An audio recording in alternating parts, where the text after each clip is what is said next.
يا رب يا عالم الحال إليك وجهت لما. بسم الله الرحمن الرحيم. الحمد لله. اللهم صل على سيدنا محمد وعلى آل سيدنا محمد. أما بعد. Al-Majalis Nabawiyah malam 24. وسبحانه وتعالى من ملك أوجد نور نبيه محمد صلى الله عليه وسلم من نوره قبل أن يخلق آدم من الطين اللازب وعرض فخره على الأشياء وقال هذا سيد الأنبياء وأجل الأصفياء وأكرم الحبائب. Wa subhanahu wa ta'ala maha suci Allah wa ta'ala dan maha tinggi min malikin raja awjada yang mewujudkan nura nabihi Muhammadin sallallahu alaihi wasallam min nurihi. Nah, ini garis bawahi min nurihi ini. Allah itu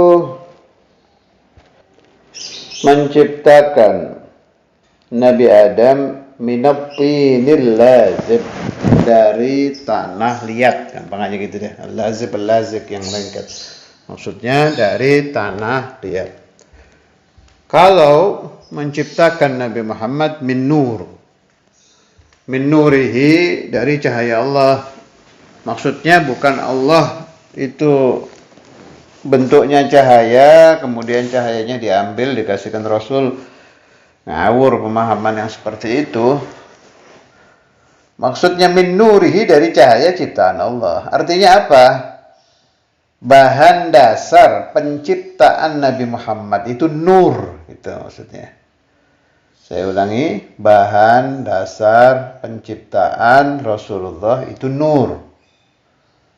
Ya. Kalau bahan dasar penciptaan Nabi Adam tin, tanah.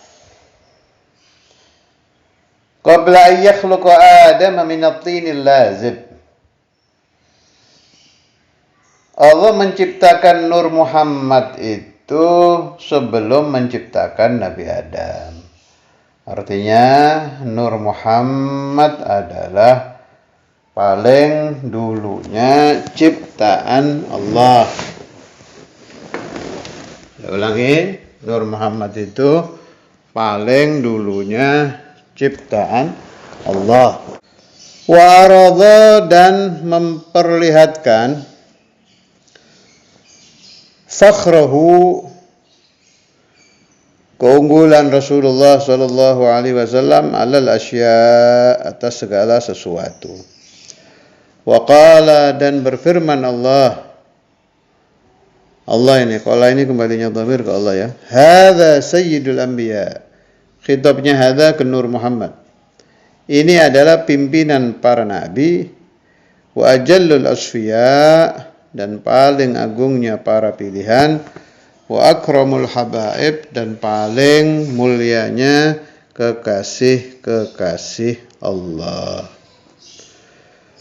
Jadi bahan dasar Rasulullah SAW itu sudah cahaya. Ya, jadi Nur Muhammad itu.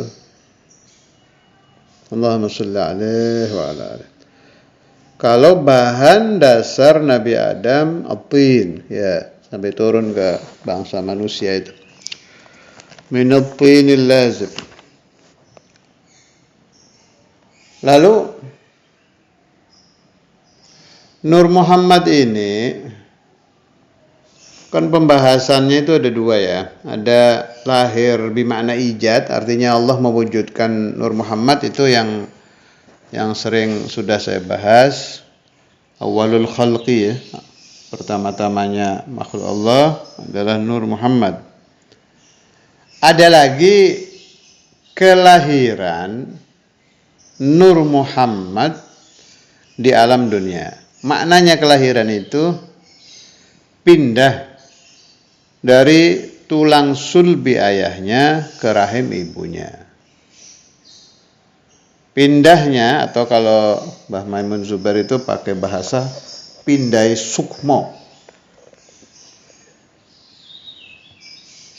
sukmone Kanjeng Nabi, sukma Rasulullah sallallahu alaihi wasallam, ya nur itu berbentuk nur ya. Dari ayahnya ke ibunya itu malam Jumat tanggal 10 Rajab. Makanya ada pembahasan unik dari Mbah Maimun itu, siapapun kata beliau, meskipun wali tingginya seperti Syekh Abdul Qadir Jailani, ulama, ini saya riwayatkan makna ya, ana arwi bil makna la arwi bil lafaz. Dalamnya Mbah Maimun saya riwayatkan maknanya, kurang lebihnya seperti itu.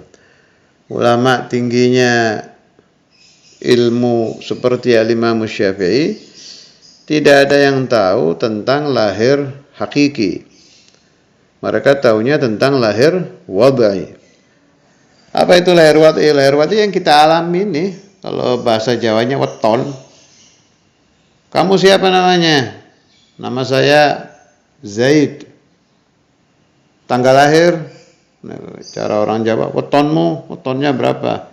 Oh, saya lahir Senin Pahing, tanggal sekian, bulan ini, tahun ini. Itu lahir wadai.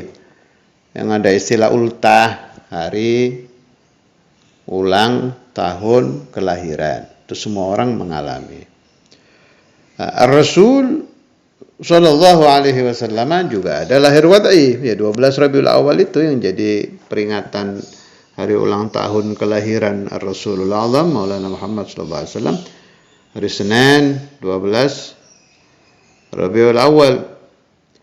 Kalau Masehinya itu seingat saya 20 April 571 Masehi. Itu lahir wadai. Lahir hakiki. Jadi maulid Rasulullah SAW itu maulidani, dua kelahiran. Ini kata Mbah Maimun, hatta Syekh Abdul Qadir tidak ingat lahir hakikinya.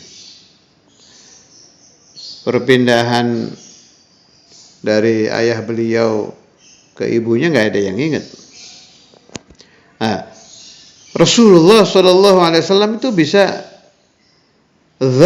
merasakan,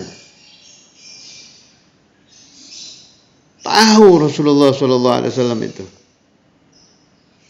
Jadi pindahnya Nur Muhammad dari ayah beliau ke ibu beliau pada malam Jumat tanggal 10 Rajab yang disebut Maulid Hakiki itu, tahu Rasulullah SAW itu. Ya kayak kita aja nih, kita ingatan kita itu kan terbatas. Syukur-syukur masih ingat kejadian waktu TK, itu juga udah jarang. Kita saat SD di madrasah coba dipaksa ingatan kita itu. Beda-beda memang orang, ada yang ingat peristiwa kelas 5, kelas 4, ada yang kelas 1. Kalau para aulia seperti Al-Habib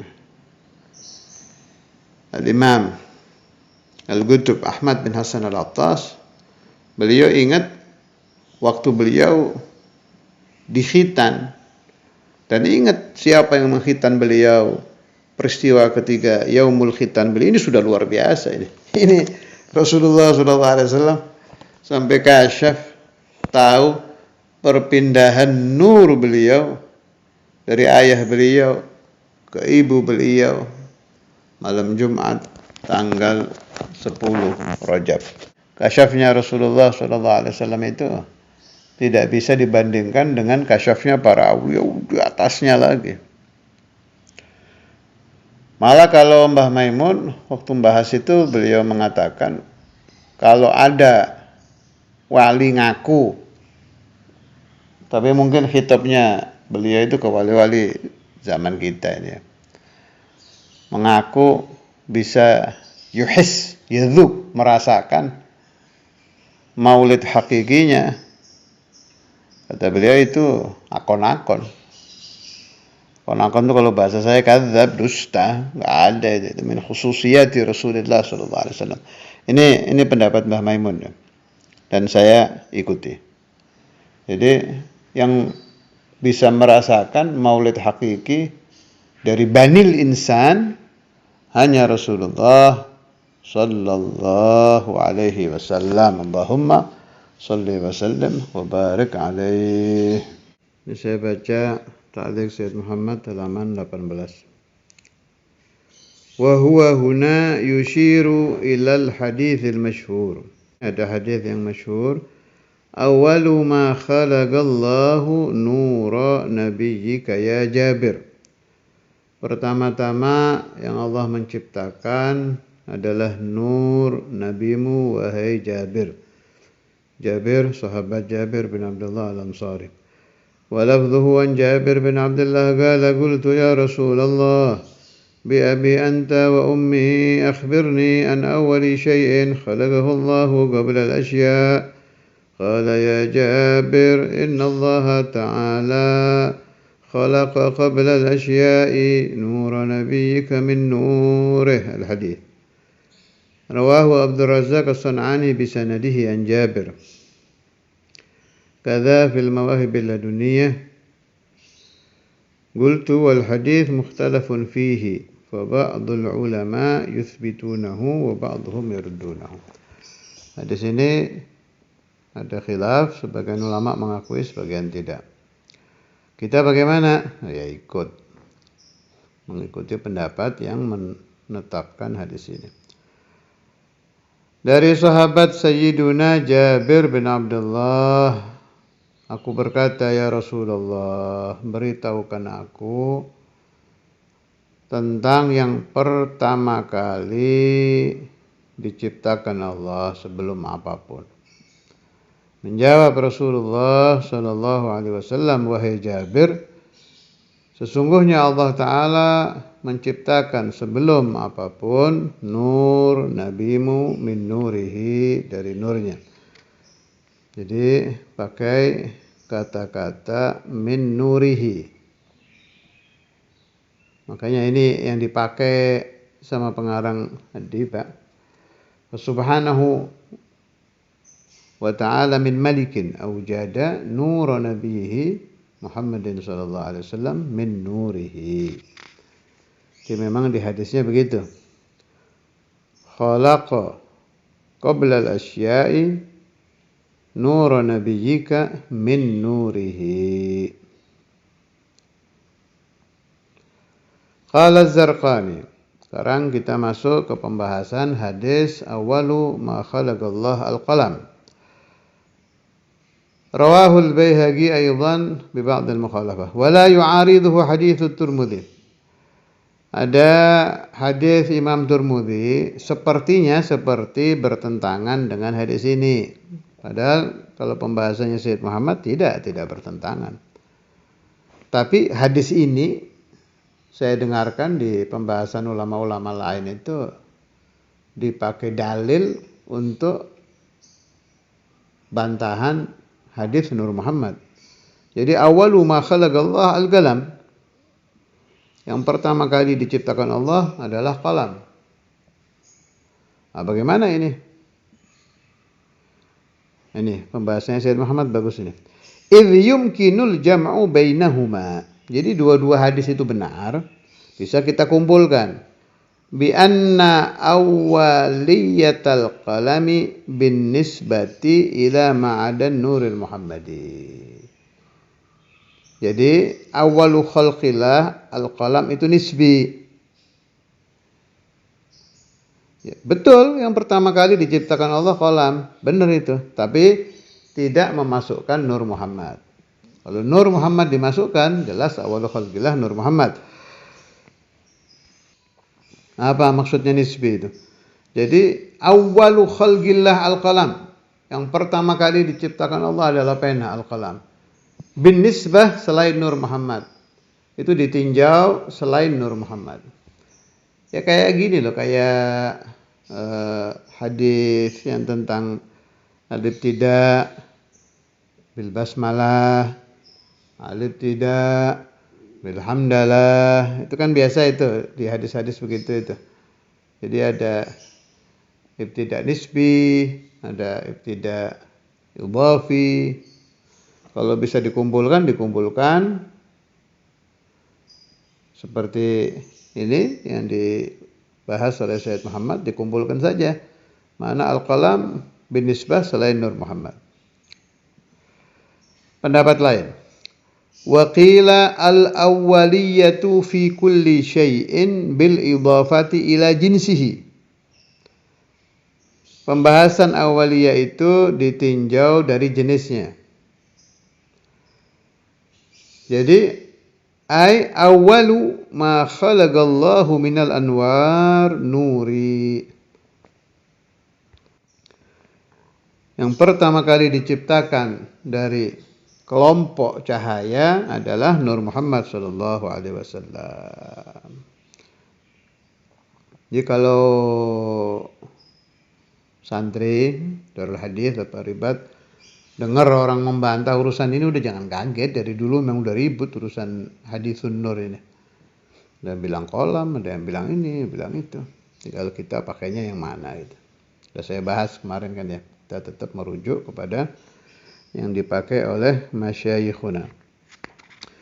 Tambahan dalil, wa mimma yuthbitu hadhihi an-nuraniyyata al-muhammadiyyata ma rawahu Ali bin al-Husain an abihi an jaddihi. Hadis ini diriwayatkan Imam Ali Zainal Abidin dari Sayyidina Husain dari Sayyidina Ali anna an-nabiy sallallahu alaihi wasallam qala, sungguhnya Rasul sallallahu alaihi wasallam bersabda, kuntu nuran. Ini lebih jelas lagi ini hadisnya. Aku berbentuk cahaya di hadapan Tuhanku. Baina yaday Rabbi. Jangan dibayangkan di hadapan seperti kita di hadapan laut, kita di hadapan tanah lapang, kita di hadapan rumah. Saya sedang tidak akan masuk ke sana ya, itu pembahasan ilmu tauhid. Tapi lafaz hadisnya kuntu nuran baina yaday Rabbi.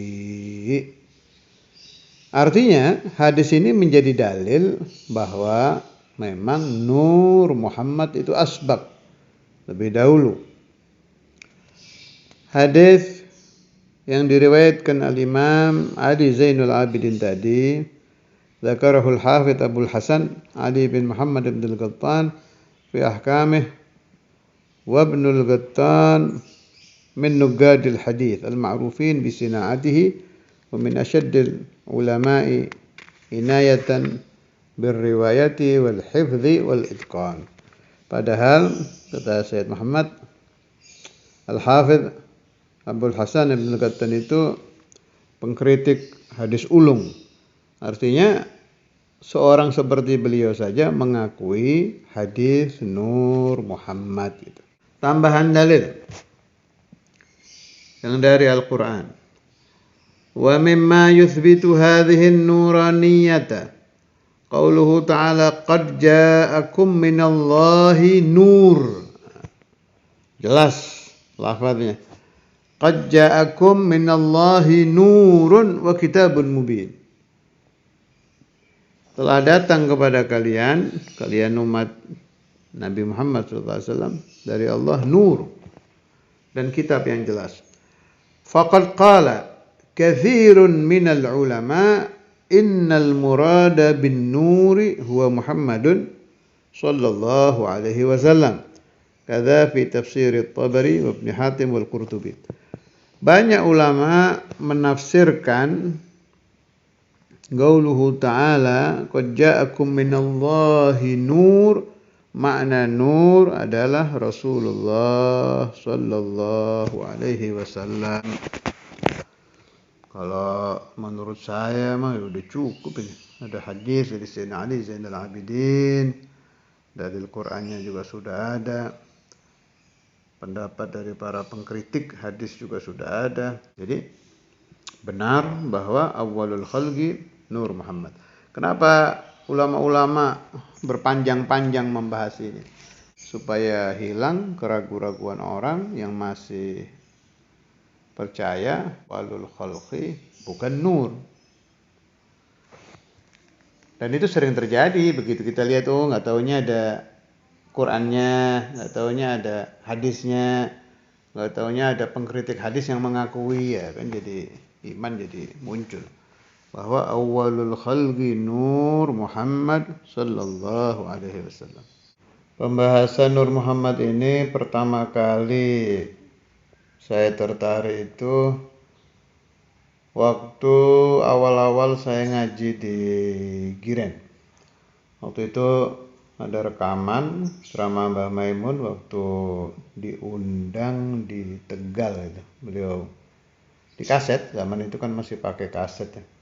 Saya dengarkan, mulai tertarik, saya catat, saya tanya-tanya, saya cari-cari juga di beberapa kitab. Sampai saya paham betul tentang perpindahannya dan lain-lain. Cuma saya bingung itu setelah Rasulullah Shallallahu Alaihi Wasallam meninggal, Nur Muhammad ini kemana? Apa habis sudah dibawa ke alam langgeng, ke alam barzah? Lalu warisan tentang Nur Muhammad ini di dunia ini ada di mana? Saya sempat tanya ke sebagian guru-guru yang ngajar saya, nggak ada yang tahu, nggak ada yang bisa jawab. Akhirnya meskipun saya agak sungkan, saya telepon Mbah Maimun. Waktu itu belum zaman HP ya, jadi masih telepon rumah itu pakai kode. Alhamdulillah beliau mau nerima. Saya tanya, panjang itu di telepon beliau bahas sampai alhamdulillah saya didoakan apa. Saya catatin. Khulasah pembahasannya begini. Jadi bil isolah, jadi Nur Muhammad itu sepeninggal Rasulullah SAW, maksudnya sepeninggal ba'da wafatihi, setelah wafat Nabi itu diwarisi oleh anak cucu beliau, mulai dari Sayyidatuna Fatimah Zahra, Imam Al-Hasan, Imam Al-Husain, terus turun sampai ke habaib zaman kita ini, ila yaumil qiyamah. Itu kesemuanya mewarisi Nur Muhammad. Segitu aja pembahasan beliau ya, segitu. Tafsirannya dari macam-macam yang lain banyak. Ini saya nukil pembahasan Mbah Maimun dulu. Yang satu lagi diwarisi oleh sahabat, mulai dari Sayyidina Abu Bakar dan sahabat-sahabat yang lain, tapi bitalaqi, birriwayah. Mereka mewarisi Nur Muhammad ya, gampangannya kalau kita itu nyantri.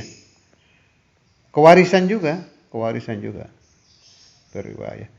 Maka dah selesai pembahasan Mbah Maimun. Maka ini saya sekarang.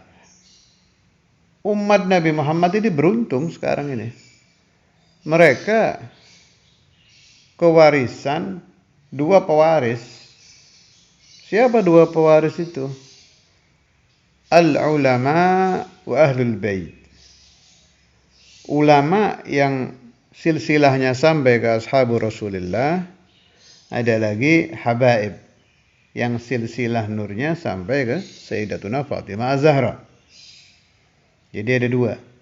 Nah, kalau kita ngaji sama dua-duanya, ya bakhtar. Bisa mengambil nasib bagian Nur Muhammad dari dzurriyyah dan dari ulama. Lebih ajib lagi, kalau si alim dzurriyyah, nah, kumpul sudah itu. Ya dari isolah si Sayyid ini dapat dari turunan tuh, memang aslinya turunan Nur Muhammad kan. Dapat dari riwayat yang Thariq Ashab Rasulullah SAW juga dapat. Saya pesan ke santri-santri saya, baik yang di Darul Hadis atau di Ribat, kalau mencari riwayat tentang gharaib, ajaib, baik para nabi, para rasul, terutama Rasulullah SAW, juga para aulia, pakai thariq ilm. Jadi kita mencari itu jangan, iya, catat, percaya, jangan. Tiru saya tadi itu. Ini dari mana? Ini asalnya cerita ini. Dalilnya mana? Tanya ke ahlinya, jangan malu, memang kita bodoh kok. Santri itu bodoh, kalau nggak bodoh namanya kiai, ustadz, muallim. Namanya santri ya bodoh. Sampai kapan kita jadi santri? Sampai mati. Berarti sampai mati bodoh ya iya. Memang kita zaluman jahulah, tapi pingin pintar. Jadi tanya terus, cari ahlinya. Saya paling tidak suka mengambil riwayat karomat, ajaib, gharaib tentang Rasul, Anbiya, Mursalin, Aulia dari orang yang ngasal ngucap gitu. Banyak gitu. Hati-hati, jangan gampang ambil riwayat. Baik di ceramah, baik di ngobrol, baik di buku. Buku itu nggak ada bedanya dengan ceramah. Cuma ceramah pakai suara, ini pakai tulisan. Dan rata-rata kadzab, 90% banyak magdzub. Jadi hati-hati kita mengambil riwayat sebab kita ini mencari barang suci ya, untuk mensucikan hati. Tujuan kita mencari pemahaman tentang Nur Muhammad buat kita lagi, bukan buat orang. Linadhafati qulubina. Kalau izdada mahabbatuna bin nabi, bila bertambah cinta kita kepada Nabi, otomatis tambah cinta dari bertambahnya pemahaman riwayat-riwayat, izdada taharatu qulubina, akan bertambah kebersihan hati kita. Kembalinya ke siapa? Ke inti lagi, ke kita lagi. Makanya hati-hati, fanduru amman ta'khuduna dinakum. Hati-hati mengambil riwayat. Jangan asal siapa aja ngomong dicatat, dipercaya, disampaikan. Ya Allah. Itu sering terjadi kepada orang yang muhib. Orang kalau sudah cinta, apalagi udah terlalu percaya dengan si fulan yang dikabarkan wali, si fulan yang dikabarkan keramat, akalnya nutup sudah. Pokoknya saya ngikuti cerita ini. Siapa yang ngomong? Anta tasma'u khabaro keramat fulan. Siapa yang ngomong dulu? Lihat ini orang asal cuap apa peneliti? Kalau nggak peneliti jangan dipercaya. Boleh didengar sebagai berita awal. Catat, renungkan lagi. Ini benar nggak ini? Dari mana dia dengar? Riwayatnya mana? Dikembalikan ke ilm. Wal awliya dzawu karamatin rutab wa man tahau liwaladin min ghairi ab. Wa fi riwayah hatta tahau liwaladin min ghairi ab. Dikembalikan tetap harus pakai batasan-batasan ilm. Jangan pakai dalil gini, wah ente nggak ngerti, ente orang syariat, ini mah urusan hakikat. Itu ar-ruwah yang asal cuap tuh biasanya dalilnya itu. Udah ente nggak ngerti, anak kecil ente, ini riwayat hakikat. Lah memang syariat itu dari mana? Syariat itu min Rasulullah sallallahu alaihi wasallam. Wan Nabi ahli syariat dan ahli hakikat. An-Nabi kembali kepada beliau ilmu syariah wal tariqah wal haqiqah, kembalinya ke Rasul. Syariat sendiri itu juga hakikat. Maksud saya apa? Syariat hakikat itu maksud saya apa? Syariat dari apa coba? Dari Quran. Quran dari mana? Kalamullah. Allah Ta'ala sudah rajanya hakikat. Rajanya hakikat itu Quran. Orang paling ahli hakikat itu Nabi Muhammad. Ngomongnya Nabi Muhammad apa? Hadis itu rajanya hakikat. Otak inti saja yang tidak paham. Karena cuma membaca nas, membaca lafal. Salah satu dalil bahwa Al-Quran itu sumber ilmu haqiqah, sampai kiamat nanti tafsir gak bakal habis. Di zaman ini fulan fassar, ba'da hadza fassar. Terus ulama-ulama itu mentafsirkan Al-Quran. Ya, kalimatul Qur'annya tidak robah ya besitu. Tapi ja'at tafasir jilan ba'da jil. Terus muncul. Karena Al-Quran itu adalah sumber dari segala ilmu haqiqah. Siapa-siapa yang ingin menjadi ahlul haqiqah, falyagra'il Qur'an. Supaya dia banyak membaca Al-Quran, banyak membaca hadis, tapi ma'at tafakkur. Direnungkan ayat per ayat. Direnungkan hadis itu kalimat per kalimat. Ini nggak habis ini. Nggak akan habis. Jalla jalaluhu wahdah wa ta'alat azamatuhu. Ini yang buat Quran, yang buat Nabi, hadis-hadis beliau sallallahu alaihi wasallam. Mudah-mudahan Allah Ta'ala memberikan kepada ana wa antum wa man sami'a hadzal kalam al-futuh wal-munuh wal-rusuh wa salahul qalbi wal-jasad wal-ruh, dan difahamkan ilmu haqiqah, ilmu tariqah, dan ilmu syariah, serta diberi istiqamah di dalam tafakkur, di dalam nazar, di dalam tadabbur ila akhiril umur. Wassallallahu ala sayyidina Maulana Muhammad wa ala alihi wa sahbihi wa sallam. Walhamdulillahi rabbil alamin.